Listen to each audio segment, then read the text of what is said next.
അല്ല, കൊല്ലം സുധി എന്നുള്ള അദ്ദേഹത്തിന്റെ മരണം, കൊല്ലം സുധി മരിച്ചു എന്നുള്ളൊരു വാർത്ത ഈ എല്ലാവരെയും ഭയങ്കര അധികം ഷോക്കിംഗ് ആയിട്ടുള്ള ഒരു ന്യൂസ് ആയിരുന്നു. എല്ലാവരെയും വിഷമത്തിലാക്കിയ ഒരു ന്യൂസ് ആയിരുന്നു. അയ്യോ, കൊല്ലം സുധി മരിച്ചോ? എല്ലാവരും വിഷമത്തോടെയായിരുന്നു ആ ഒരു കാരണം അദ്ദേഹത്തിന് ഈ പറഞ്ഞ പോലെ പബ്ലിക്കിലുണ്ടായിരുന്ന റീച്ചും പബ്ലിക്കിൽ അദ്ദേഹത്തിനുണ്ടായിരുന്ന ഒരു ഇഷ്ടവും, അതുകൊണ്ട് എല്ലാവർക്കും അതൊരു വലിയൊരു നഷ്ടം തന്നെയായിട്ട് എല്ലാവരും പറയുന്നുണ്ടായിരുന്നു ആ സമയത്ത്. അനൂപ് എപ്പോഴായിരിക്കും ആ വാർത്ത പറഞ്ഞിട്ടുണ്ടാവുക? ആക്ച്വലി ഞാൻ അദ്ദേഹം മരിക്കുന്ന അന്ന് രാവിലെ അറൗണ്ട് 7-8 ടൈമിൽ ഞാൻ ഒരു ട്രിപ്പിന് പോയിരുന്നു വിത്ത് ഫ്രണ്ട്സ്. അതായത് ബർത്ത്ഡേ കഴിഞ്ഞ് വരുന്ന ദിവസങ്ങളാണ്. ഇപ്പം എൻ്റെ ബർത്ത്ഡേ കഴിഞ്ഞുള്ളൂ കഴിഞ്ഞ ദിവസം.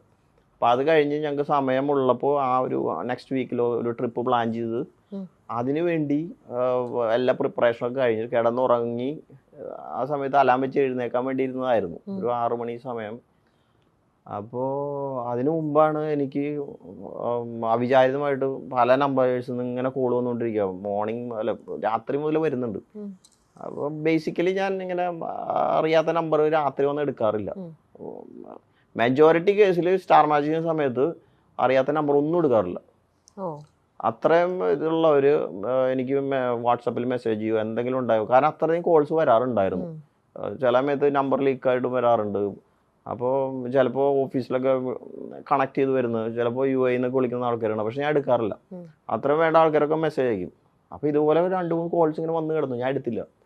അപ്പോൾ എൻ്റെ ഒരു ക്ലോസ് ഫ്രണ്ട് എന്നെ വിളിക്കുന്നു, അവൻ്റെ കോൾ വരുന്നു, അവനെ റിപ്പീറ്റ്ലി വിളിച്ചോണ്ടിരിക്കുക. അപ്പോഴാണ് ഞാൻ കാണുന്നത്. അപ്പോൾ ഉറക്കത്തിൽ ഞാൻ എടുക്കുമ്പോൾ പറയുന്നു, എടാ ഒരു ആക്സിഡൻ്റ് ഉണ്ടായിട്ടുണ്ട്,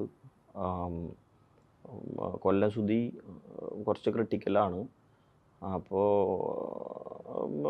കൂടെ ബിനു അടിമാലി ഉണ്ട്, അങ്ങനെയാണ്, ഹോസ്പിറ്റലിലാണ്, ഇങ്ങനെ ഒന്ന് നീ സംസാരിക്കണം, കുറേ പേര് നിന്നെ ട്രൈ ചെയ്യുന്നുണ്ട് ഹോസ്പിറ്റലിൽ നിന്ന് പറഞ്ഞു. അപ്പോൾ ഓക്കെ. അതിൻ്റെ തലേദിവസത്തെ കാര്യം എന്താണെന്ന് വെച്ച് കഴിഞ്ഞാൽ അതിൻ്റെ ഒരു 3 days മുമ്പ് ഞങ്ങൾക്ക് ഷൂട്ട് ഉണ്ടായിരുന്നു. ഷൂട്ട് കഴിഞ്ഞ് ഇന്നൊരു ഇവൻറ്റ് നമ്മുടെ കോഴിക്കോട് ഹാപ്പൻ ചെയ്യുന്നുണ്ട്. അപ്പോൾ സാറിൻ്റെ അടുത്ത് പറഞ്ഞു സ്റ്റാർ മൈക്കിൽ ആരെങ്കിലുമൊക്കെ ഒന്ന് കണക്ട് ചെയ്ത് വിടണം എന്ന് പറഞ്ഞു. ഒരുപാട് പേര് അതിനകത്ത് നമ്മൾ സംസാരിച്ചു. പലരും വരുന്നുണ്ടായിരുന്നില്ല. ചിലവർക്ക് ഡേറ്റ് പ്രശ്നം, ചിലവർക്ക് യാത്ര ചെയ്യാൻ പ്രശ്നം, അങ്ങനെയൊക്കെ പറഞ്ഞ് പലരും മാറി. അവസാനമാണ് സുധിച്ചേട്ടൻ അതിനകത്ത് അലൈനാവുന്നത്. ബിനു അടിമാലി ഉണ്ടെന്ന് പറഞ്ഞപ്പോൾ സുധിയും കയറി. അങ്ങനെ വന്ന് അപ്പം എന്നെ പോകുമ്പോൾ എന്നെ വിളിക്കുന്നുണ്ട്.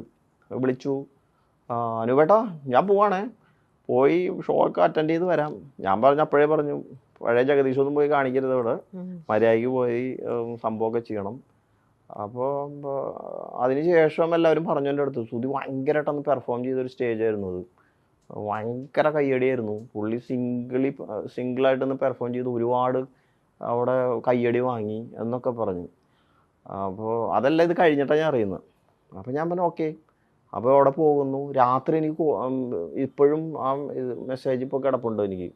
അവിടെ എല്ലാവരും കൂടെ നിന്ന് ഫോട്ടോ എടുത്തിട്ട് എനിക്ക് അയക്കുന്നത് അവിടെ നിന്ന് യാത്ര ചെയ്യുന്നതിന് മുമ്പ്.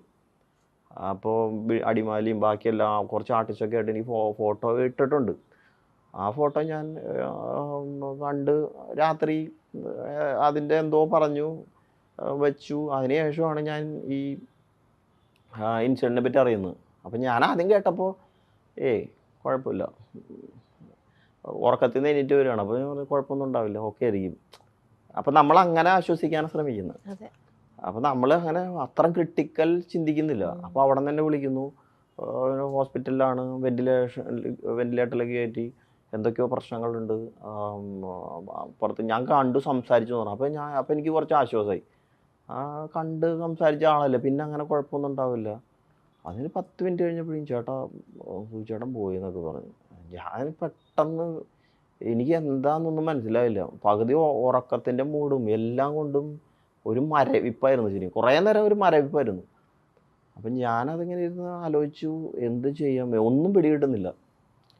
അപ്പം ഞാൻ പെട്ടെന്ന് ആരെങ്കിലും വിളിക്കണമല്ലോ എന്നൊക്കെ വിചാരിച്ചു. സമയം ഇങ്ങനെ വെളുത്തുകൊണ്ടിരിക്കുന്നേ ഉള്ളൂ, ആരെ വിളിക്കും പെട്ടെന്ന് എന്നൊക്കെ വിചാരിച്ചു. അങ്ങനെയാണ് ഞാൻ നമ്മുടെ ഇവിടെ ഏതെങ്കിലും ആർട്ടിസ്റ്റോ നമ്മുടെ കൂടെയുള്ള ആൾക്കാരോ, അപ്പോൾ നമ്മുടെ കൂടെയുള്ള മിക്കവാറും ആൾക്കാർ പലരും കൊച്ചിയിലില്ല, ക്രൂ. അപ്പോൾ ഓഫീസിൽ വിളിക്കാമെന്ന് വെച്ച് കഴിഞ്ഞാൽ സാറിനെ എങ്ങനെ വിളിക്കുന്ന, ഈ വെളുപ്പാങ്കാലത്ത് എങ്ങനെ വിളിക്കുന്നൊക്കെ പറഞ്ഞ് അവസാനം ഞാൻ ബിനീഷിനെ വിളിക്കണം. ബിനീഷ് ബാസ്റ്റിൻ ഫോർട്ട് കൊച്ചിയിലുണ്ടായിരുന്നു. ഇവിടെ ഏറ്റവും ക്ലോസ്ലി അടുത്ത് ആക്സസിബിൾ ബിനീഷ്. അപ്പോൾ ഞാൻ ബിനീഷിൻ്റെ അടുത്ത് പറഞ്ഞു, ബിനീഷ് ഇങ്ങനെ സംഭവം ഉണ്ട്, നമുക്കൊന്ന് അവിടം വരെ പോയാലോ എന്ന് പറഞ്ഞു. അപ്പോൾ തന്നെ ഞാൻ ബിനീഷ് വരാമെന്ന് പറഞ്ഞു. അപ്പോൾ തന്നെ ഓഫീസിൽ വിളിക്കുന്നു, 2-3 പേരൊക്കെ ഇട്ട് സംസാരിക്കുന്നു. അപ്പോൾ അവിടുത്തെ ഡ്രൈവേഴ്സൊക്കെ ഉണ്ടായിരുന്നു, ഫ്ലവേഴ്സിൻ്റെ ഡ്രൈവർ ഉണ്ടായിരുന്നു. അപ്പോൾ അവരുടെ കൂടെയുള്ള അറ്റാച്ച് ചെയ്തിട്ടുള്ള വേറെ ഡ്രൈവേഴ്സ് പിന്നാലെ വന്നു, അവരൊക്കെ എൻ്റെ അടുത്ത് സംസാരിക്കുന്നുണ്ട്. അവിടെ എത്തുന്നത് വരെ എനിക്ക് എന്തൊക്കെയോ സംഭവിക്കുന്നു, ഒന്നും മനസ്സിലാവുന്നില്ല. പലരും വിളിക്കുന്നു. അപ്പോൾ എന്നെയാണ് ഏൽപ്പിച്ചിരിക്കുന്നത് സുധിയുടെ വീട്ടിൽ അറിയിക്കാൻ. അപ്പോൾ അപ്പോൾ ഞാൻ വണ്ടിയിലിരിക്കുന്നുണ്ട്. അപ്പം ഞാൻ സാധാരണ എല്ലായിടത്തും സെൽഫ് ഡ്രൈവ് ചെയ്താൽ പോകാറ്, കമ്പനിയിൽ നിന്ന് വണ്ടി എടുത്തില്ല. അപ്പോൾ ബിനീഷ് വന്നതുകൊണ്ട് ബിനീഷിൻ്റെ വണ്ടി ഞാൻ കയറിയിരുന്നു. അപ്പോൾ എനിക്കൊരു കംഫർട്ടബിൾ ഒരാളും വേണം സംസാരിച്ച് പോകാൻ വേണ്ടി, ഷെയർ ചെയ്ത് പോകാൻ വേണ്ടി. അപ്പോൾ ഞാനിങ്ങനെ ഇരിക്കുകയാണ്. അപ്പോൾ എൻ്റെ അടുത്ത് ഹോസ്പിറ്റലിൽ നിന്ന് പറഞ്ഞു, പോയി ഇനിയൊന്നും ചെയ്യാനില്ല, ചേട്ടൻ ഔദ്യോഗികമായിട്ടും അവരെ അറിയിക്കണം എന്ന് പറഞ്ഞു. അപ്പോൾ ഇത് എങ്ങനെ അറിയിക്കും എന്നുള്ളതാണ് കാര്യം. സുധി ചേട്ടൻ എപ്പോഴും ഷൂട്ടിൻ്റെ ഇടയ്ക്ക് തന്നെ കട്ട് ചെയ്ത് കഴിഞ്ഞാൽ അപ്പോൾ പോയി നേരെ വിളിക്കും, ഭാര്യ വിളിച്ചിട്ടുണ്ട്, മകൻ വിളിച്ചിട്ടുണ്ടെന്നൊക്കെ പറയുന്ന ആളാണ്. അപ്പോൾ രാവിലെ 6 മണിക്ക് വിളിച്ച് ഞാൻ എങ്ങനെ പറയും ഇത്? അപ്പോൾ എനിക്കൊരു പിടിയും കിട്ടുന്നില്ല. ഞാൻ കൈയൊക്കെ കുറച്ച് വിറച്ച് കുറച്ച് നേരമൊക്കെ ഇരുന്ന്. അപ്പോൾ ഞാൻ കൊടുങ്ങല്ലൂർ പോയിക്കൊണ്ടിരിക്കുക. കൊടുങ്ങല്ലൂരായിരുന്നു, ഹോസ്പിറ്റലിലാണ് സുധിയുള്ള ആ സമയത്ത്. ഞാൻ പോകുന്ന സമയത്ത് കോൾ ചെയ്യുന്നു. അപ്പോൾ ആദ്യം രേണു തന്നെ എടുക്കുന്നതെന്ന് തോന്നുന്നു, രേണു തന്നെ എടുത്ത്. അപ്പോൾ രേണു എടുത്തതിന് ശേഷം ഞാൻ പറഞ്ഞു, സുധിക്കൊരു ആക്സിഡൻറ്റ് പറ്റിയിട്ടുണ്ട്, കുഴപ്പമുണ്ടല്ലോ, ഞാൻ ഹോസ്പിറ്റലിൽ വരെ പോവാണ്, ബാക്കി കാര്യങ്ങൾ അറിയിക്കാം, കുറച്ച് ക്രിട്ടിക്കലാണ് എന്നൊക്കെ പറഞ്ഞു വെച്ചു. അപ്പോൾ അതിനുശേഷം പെട്ടെന്ന് അവർ പേടിച്ചു. ഞാൻ പറഞ്ഞു കുഴപ്പമില്ല, ഞാൻ അവിടെ പോയിട്ട് എല്ലാം ടേക്ക് കെയർ ചെയ്തതിന് ശേഷം വിളിക്കാം. പക്ഷേ എനിക്ക് ഒറ്റയടിക്ക് പറയാൻ പറ്റുന്നില്ല, മരിച്ചു പോയെന്നൊക്കെ ഇങ്ങനെ ഇത്രയും വെളുപ്പാങ്കാലത്തൊക്കെ പറയാൻ പറ്റുക. അപ്പോൾ ഞാൻ വിചാരിച്ചു അവിടെ ആരെങ്കിലും അടുത്ത് ഉള്ള ആൾക്കാരെ അസൈൻ ചെയ്ത് ഡയറക്റ്റ് പോയി പറയാമെന്നൊക്കെ വിചാരിച്ചപ്പോൾ ആരെയും ആക്സസിബിൾ ആയിട്ടില്ല. ആ സമയത്ത് ഐശ്വര്യ ഉണ്ടായിരുന്നു, നമ്മുടെ സ്റ്റാർ മാജിക്കിൽ. ഐശ്വര്യ കുറച്ച് ഓടിയെത്തുന്നത് കൊണ്ട് അതൊരു കുറച്ച് ബുദ്ധിമുട്ടായി എനിക്ക് തോന്നി. അപ്പോൾ ആർക്കും വീട് അറിഞ്ഞൂടാ കറക്റ്റ്. അതിനുശേഷം രണ്ടാമത് ഞാൻ കോൾ എടുക്കുകയാണ്. അപ്പോൾ ശ്രുതിയുടെ മകനെ എടുത്തു. അപ്പോൾ ഞാൻ പറഞ്ഞു, അച്ഛൻ പോയടാന്ന് പറഞ്ഞു. അപ്പോൾ അവനാദ്യം ചോദിച്ചു, ചേട്ടാ അച്ഛൻ എന്താ പറ്റി, അച്ഛൻ എന്താ പറ്റി? ഞാൻ പറഞ്ഞു, ഇങ്ങനെ ആക്സിഡൻറ്റ് ഉണ്ടായി, അച്ഛൻ പോയി. എനിക്ക് പെട്ടെന്ന് എങ്ങനെയാണത് അവതരിപ്പിക്കേണ്ടതെന്ന് പോലും ഞാൻ മറന്നുപോയി. കാരണം എൻ്റെ വീട്ടിൽ ഒരാളുടെ അടുത്ത് അവതരിക്കുന്ന പോലെ എനിക്ക് ആ സമയത്ത് ഫീൽ ചെയ്തു. അപ്പോൾ അവൻ്റെ ഒരു കരച്ചിൽ ഇപ്പോഴും ഉണ്ട്, എനിക്കിപ്പോഴും ചെവിയിൽ കേൾക്കാം. രാവിലെ എഴുന്നേറ്റിട്ടുള്ളൂ. കാരണം അവന് ഭയങ്കര അറ്റാച്ച്ഡ് ആയിരുന്നു അച്ഛനായിട്ട്. എനിക്ക് ആരൊക്കെയോ എൻ്റെ ഫോണിൽ വിളിച്ച് സംസാരിക്കുന്നുണ്ട്, തൊട്ടടുത്തുള്ള ആൾക്കാർ ആരൊക്കെയോ കുറേ നേരം, ഒരു 5 മിനിറ്റ് നേരത്തേക്ക് എന്തൊക്കെയോ നടന്ന് എനിക്ക് ഇപ്പോഴും ഓർത്തെടുക്കാൻ പറ്റുന്നില്ല. അത്രയും വികാരഭരിതമായിട്ടുള്ളൊരു സമയമായിരുന്നു ആ സമയത്ത് പോയിക്കൊണ്ടിരുന്നത്. അപ്പോൾ അതിനുശേഷം ഞാൻ അവിടെ എത്തുന്നു. എത്തിയപ്പോഴും ശ്രീകണ്ഠൻ സാറൊക്കെ വന്നു. അപ്പോൾ ഞങ്ങൾ സംസാരിക്കുന്നു, ഡോക്ടേഴ്സായിട്ട് സംസാരിക്കുന്നു. എന്താണ് സംഭവിച്ചത് എന്നും കൃത്യമായിട്ട് മനസ്സിലാവുന്നില്ല. കാരണം പലരും കേട്ടിട്ടുള്ള ഇതാണ്, ആക്സിഡൻറ്റ് സംഭവിച്ചു ഇങ്ങനെയാണ്. അപ്പോൾ വീട്ടിൽ നിന്ന് വിളിക്കുന്നു. അത് കഴിഞ്ഞ് രേണു എന്നെ വിളിക്കുന്നു, ചേട്ടാ എന്താ സംഭവിച്ചത്, ഞങ്ങൾക്ക് ആരുമില്ല, ഇനിയിപ്പോൾ എന്താ? ഞാൻ പറഞ്ഞു, ഞാനിപ്പോൾ ഹോസ്പിറ്റലിലെത്തും, എത്തിയതിന് ശേഷം പറയാം എന്നൊക്കെ പറഞ്ഞു. എനിക്ക് ആക്ച്വലി അവരെ ഹാൻഡിൽ ചെയ്യാൻ വളരെ പാടായിരുന്നു. അപ്പോഴേക്കും ഞാൻ ഐശ്വര്യനെ അവരെ വീട്ടിലേക്ക് എത്തിക്കുന്നു, അവരെ ടേക്ക് കെയർ ചെയ്യാൻ പറയുന്നു. നെക്സ്റ്റ് എന്താന്ന് ഒരു കാര്യങ്ങളും നമ്മൾ ഏറ്റെടുത്തിട്ടില്ല, എന്താ ചെയ്യേണ്ടതെന്ന് പോലും അറിയത്തില്ല. അപ്പോൾ കിച്ചുവാണ് എന്നെ ഇങ്ങനെ വിളിച്ചുകൊണ്ടിരിക്കുന്നത്. കിച്ചുവിനെ എനിക്ക് ആശ്വസിപ്പിക്കാൻ പറ്റുന്നില്ല. കിച്ചു അത്രയ്ക്കും അച്ഛനായിട്ട് അറ്റാച്ച്ഡ് ആയിരുന്നു. കാര്യം ഷൂട്ടിനൊക്കെ വരുമ്പോൾ മിക്ക സമയത്തും കിച്ചു ഉണ്ടാവും. ഫ്ലോറിലേക്ക് വന്നില്ലെങ്കിൽ പോലും ട്രാവൽ ചെയ്യുന്നതും ഈ അവസാന നാളുകളിലൊക്കെ സൂചിച്ചാടിൻ്റെ കൂടെ ഡ്രൈവ് ചെയ്ത് വന്നിരുന്ന കിച്ചുവായിരുന്നു. അപ്പോൾ അവനിങ്ങനെ സംസാരിക്കേണ്ട, ഇനി ഞാൻ എന്ത് ചെയ്യും ചേട്ടാന്ന് ചോദിച്ചിട്ട് നമുക്ക് ആ സമയത്ത് റിപ്ലൈ ഇല്ല പലതിനും. നമ്മൾ തന്നെ ഒരു പ്രോഗ്രാമിന് വിട്ടിട്ട്, കമ്പനി പ്രോഗ്രാം തന്നെയാണല്ലോ, അപ്പോൾ നമ്മളതിൻ്റെ റെസ്പോൺസിബിളാണ്, അവരെ ടേക്ക് കെയർ ചെയ്യേണ്ട ജോലി നമ്മുടെയാണ്. അതിലൂടെ പോകുമ്പോഴാണ് നമുക്ക് മനസ്സിലാവത്തുള്ളൂ എത്ര ഡീപ്പാണത്.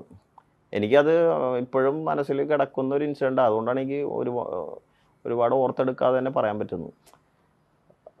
പിന്നെ ഞങ്ങൾ അവിടെ കയറി കാണുന്നു, അപ്പോഴേക്കും കുറച്ച് ആൾക്കാരൊക്കെ വന്നു. എല്ലാം അതിൻ്റെതായ പെട്ടെന്ന് കാര്യങ്ങളൊക്കെ നടക്കുന്നുണ്ടായിരുന്നു. ഒരുപാട് പേര് വരുന്നു, കാണുന്നു. ഞാൻ നേരെ അതിനുശേഷം എന്നെ ഡോക്ടർ പറയുന്നു കാണണമെന്ന് വിചാരിച്ചു. അപ്പോൾ ഞാൻ കാണണമെന്ന് പറഞ്ഞു. കണ്ട് അപ്പോൾ മോർച്ചറിയിലായിരുന്നു. കയറുന്നു. അനൂപ് ചെന്നപ്പോൾ മോർച്ചറിയിലായിരുന്നു. മോർച്ചറിയിലായിരുന്നു. അപ്പോൾ അങ്ങോട്ട് മാറ്റിയിരുന്നു. അതൊക്കെ പെട്ടെന്നായിരുന്നു. അപ്പോൾ ഇല്ല, നമ്മളത് 2 ദിവസം മുമ്പ് കണ്ട അതേപോലെ തന്നെ ഒരാൾ കിടക്കുന്നു. എനിക്ക് ആക്ച്വലി അത് കൺട്രോൾ ചെയ്യാൻ പറ്റുന്നുണ്ടായിരുന്നില്ല. വിനീഷാണ് എന്നെ പിന്നെ ചേർത്ത് പിടിച്ച് പുറത്ത് കൊണ്ടുപോയത്. ഇപ്പോഴും ആ സിറ്റുവേഷൻ എൻ്റെ മനസ്സിലുണ്ട്, കണ്ണിലുണ്ട് ഇപ്പോഴും.